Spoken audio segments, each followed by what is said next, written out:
அருமையானவர்களை, இந்த நாளிலும் அவனுடைய வார்த்தை நான் இடத்திலே கொண்டு வருகிறேன். 2 கொரிந்தியர் 1ஆம் அதிகாரத்திலே 8 10 வரை பவுல் ஒரு சில காரியத்தை சொல்லுகிறார். அதிலிருந்து இந்த நாளிலே கர்த்தருடைய வார்த்தை நான் சொல்லுகிறேன். ஆகையால் சகோதரரே, ஆசியாவில் எங்களுக்கு நேரிட்ட உபத்திரவத்தை நீங்கள் அறியாதிருக்க எங்களுக்கு மனதில்லை. என்னவெனில், பிழைப்போம் என்கிற நம்பிக்கை அற்று போகத்தக்கதாக எங்கள் பலத்திற்கு மிஞ்சின அதிக பாரமான வருத்தம் எங்களுக்கு உண்டாயிற்று. இன்னைக்கு உங்க சூழ்நிலை எப்படி இருக்கா? இன்னைக்கு நான் கர்த்தருடைய வார்த்தையை உங்களுக்கு சொல்றேன். பாருங்க, என்னால என் பலத்துக்கு மிஞ்சின பாரமா இருக்கு. நான் பிழைப்போன்ற நம்பிக்கை எனக்கு இல்லை. இந்த கடன்ல இருந்தெல்லாம் வெளியே வந்துருவேன்ற நம்பிக்கை கூட எனக்கு இல்லைன்ற விதத்துல, அதாவது அந்த சூழ்நிலையில இந்த வார்த்தை கேட்குறீங்களா? அடுத்து நான் உங்களுக்கு சொல்றேன்.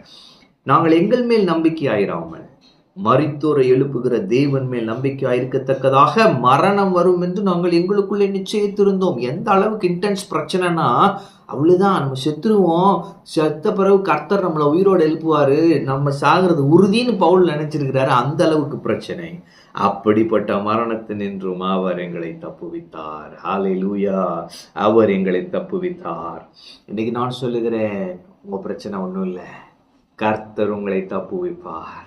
கர்த்தர் உங்களை தப்புவிப்பார். நீங்க சொல்லுவீங்க, பலத்துக்கு மிஞ்சின பாருங்க, அது மரணம் வருன்றது உறுதி, தோல்வி வருன்றது உறுதி. ஆனா கர்த்தர் எங்களை தப்புவித்தார். கர்த்தர் எங்களுக்கு ஜெயம் கொடுத்தார்.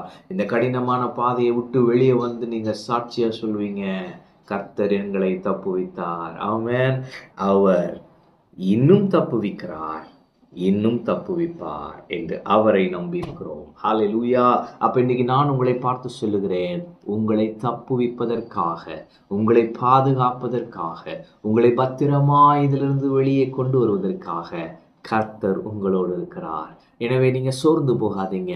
யாரும் என் கூட இல்லையே, என் கூட இருக்க வேண்டியவங்களும் என் கூட இல்லையே. கர்த்தர் சொல்றாரு, நான் உன் கூட இருக்கிறேன், நீ பயப்படாதே, நான் உன் கூட இருக்கிறேன் என்று சொன்ன தெய்வன் இவர். அவர் உங்களை விட்டு விலகுவதும் இல்லை, அவர் உங்களை கைவிடுவதும் இல்லை. அவர் உங்களோடு இருக்கிறார். எதற்காக? உங்களை தப்புவிப்பதற்காக. அவர் தப்புவிப்பார், இன்னமும் தப்புவிக்கிறார், இனிமேலும் தப்புவிப்பார். நீங்கள் எந்த பிரச்சனைகளிலும் போராட்டங்களிலும் சிக்கிக் கொள்வதில்லை. பிசாசு உங்களுக்கு விரோதமாக வைத்திருக்கிற திட்டங்கள் ஒன்றும் வாய்க்காது.